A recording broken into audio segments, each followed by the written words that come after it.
When sizing an overcurrent protection device for a transformer, a common practice is to use 125% of the transformer's full load amps, secondary side. Consider an example involving a 112.5 kV amps transformer with a full load amp rating of 311.6 amps at 208 volts. Applying the 125% rule, we get 1.25 times 311.6 amps, which equals 389.5 amps. The next standard size up for an overcurrent protection device is 400 amps. The question arises, how is the transformer protected given that the full load amp rating of this transformer is 311.6 amps, yet a 400 amp overcurrent protection device is being used? If the 400 amp miniature circuit breaker panel is loaded, let's say, with 350 amps of connected load, that won't trip the breaker instantaneously. So how is the transformer protected, and why is exceeding 311.6 amps considered an overload for the transformer? The transformer is protected primarily because the 400 amp miniature circuit breaker has a short circuit current interrupting rating that exceeds the maximum fault current the transformer can produce. In the event of a fault on the transformer's secondary side, the miniature circuit breaker is designed to trip rapidly, thereby limiting the fault current and preventing damage to the transformer.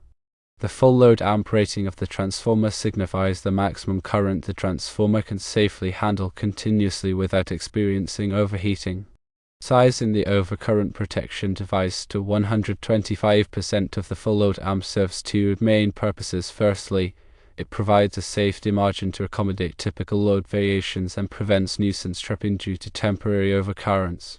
Secondly, it ensures that the transformer is adequately protected against sustained overloads that could lead to insulation breakdown and premature failure. In the given example, the 400 amp miniature circuit breaker possesses a short circuit current interrupting rating of 10 kA.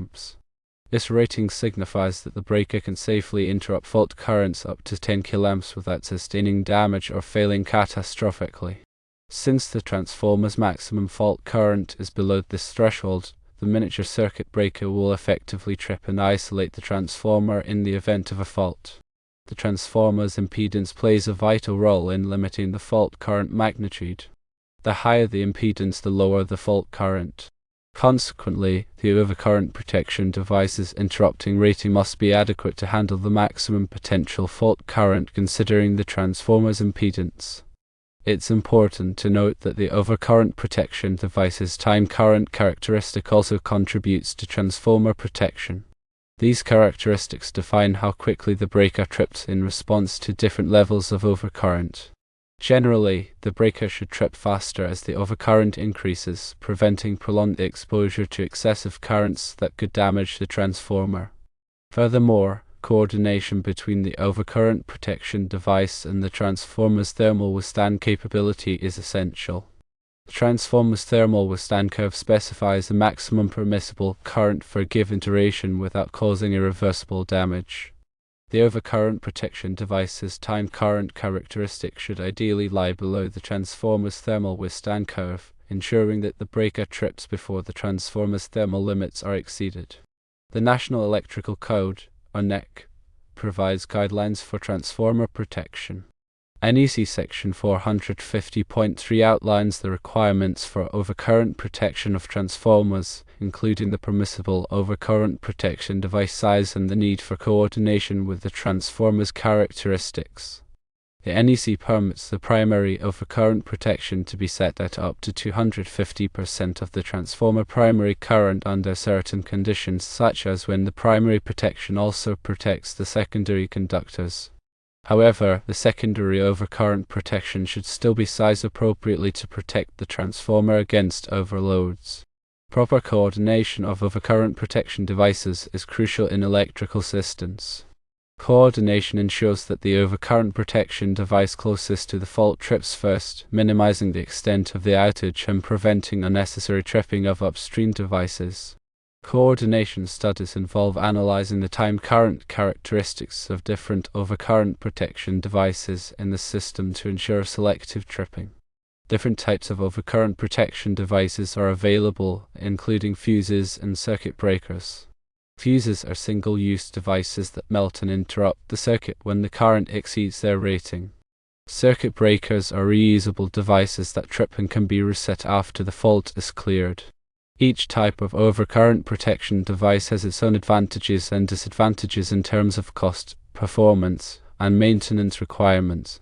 Transformer protection also involves considering other factors such as voltage surges and insulation failures. Surge arresters are used to protect transformers from voltage surges caused by lightning strikes or switching operations.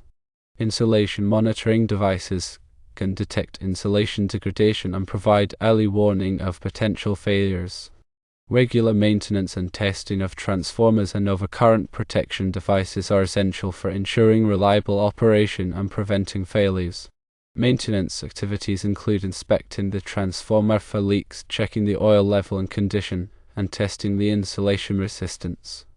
Overcurrent protection devices should be periodically tested to verify their trip settings and functionality.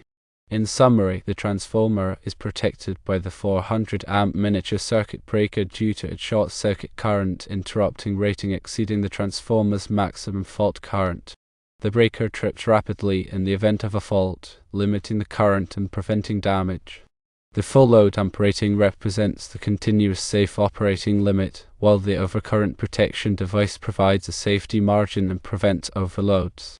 Coordination, time current characteristics, and adherence to the National Electrical Code guidelines are all crucial aspects of transformer protection. Remember that the 125% rule for sizing the overcurrent protection device is a general guideline and may need to be adjusted based on specific application requirements and the transformer's characteristics.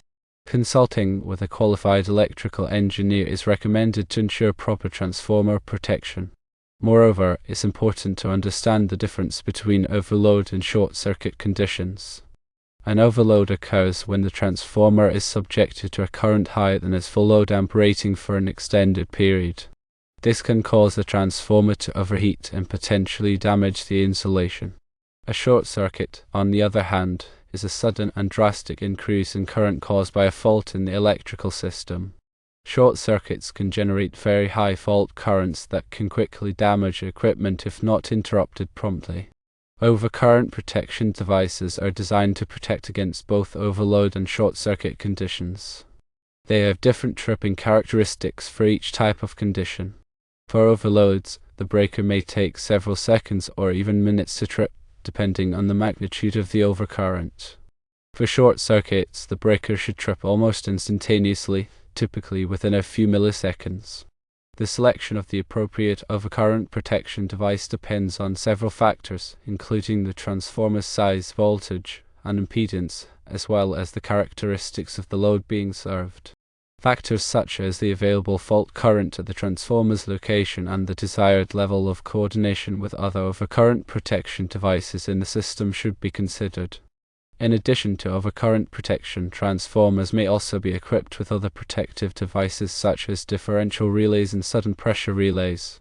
Differential relays are used to detect internal faults within the transformer, such as winding shorts. Sudden pressure relays are used to detect rapid increases in pressure inside the transformer, which can indicate an internal fault. These protective devices provide additional layers of protection and can help to prevent catastrophic transformer failures. Regular inspections and testing of transformers are essential for ensuring their reliable operation. Inspections should include checking for leaks, corrosion, and other signs of damage. Testing should include measuring the insulation resistance, turns ratio, and winding resistance. These tests can help to identify potential problems before they lead to failures.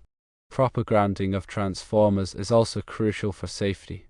Grounding helps to prevent electric shock hazards and provides a path for fault current to flow back to the source, allowing the overcurrent protection device to trip and clear the fault. The grounding system should be designed and installed in accordance with the National Electrical Code and other applicable standards. Furthermore, understanding the transformer nameplate information is crucial for proper application and protection. The nameplate provides essential details about the transformer's characteristics, including its kilovolt amps rating, voltage ratio, impedance, and temperature rise. This information is necessary for selecting the appropriate overcurrent protection devices and ensuring that the transformer is operated within its safe limits. In addition to the National Electrical Code, other standards and guidelines may apply to transformer protection depending on the specific application and location. These standards may include those published by organizations such as the Institute of Electrical and Electronics Engineers, or IEE, and the National Fire Protection Association, or NFPA. It is important to be familiar with these standards and to follow them when designing and installing transformer protection systems. In summary, transformer protection is a complex topic that involves a variety of factors, including overcurrent protection, grounding, insulation monitoring, and regular maintenance. By understanding these factors and following the applicable standards and guidelines, it is possible to ensure the safe and reliable operation of transformers. It is important to consult with a qualified electrical engineer to design and implement appropriate transformer protection systems. The engineer can assess the specific application requirements and select the appropriate protective devices to meet those requirements. Furthermore, it is important to provide adequate training to personnel who are responsible for operating and maintaining transformers. These personnel should be familiar with the transformer's characteristics, the protective devices installed, and the procedures for responding to abnormal conditions. Regular training can help to prevent accidents and ensure the safe and reliable operation of transformers. Lastly, remember that electrical safety is paramount when working with transformers and other electrical equipment. Always follow safe work practices and use appropriate personal protective equipment, or PPE. Energize and lock out equipment before performing any maintenance or repairs. If you are not qualified to work on electrical equipment, seek assistance from a qualified electrician.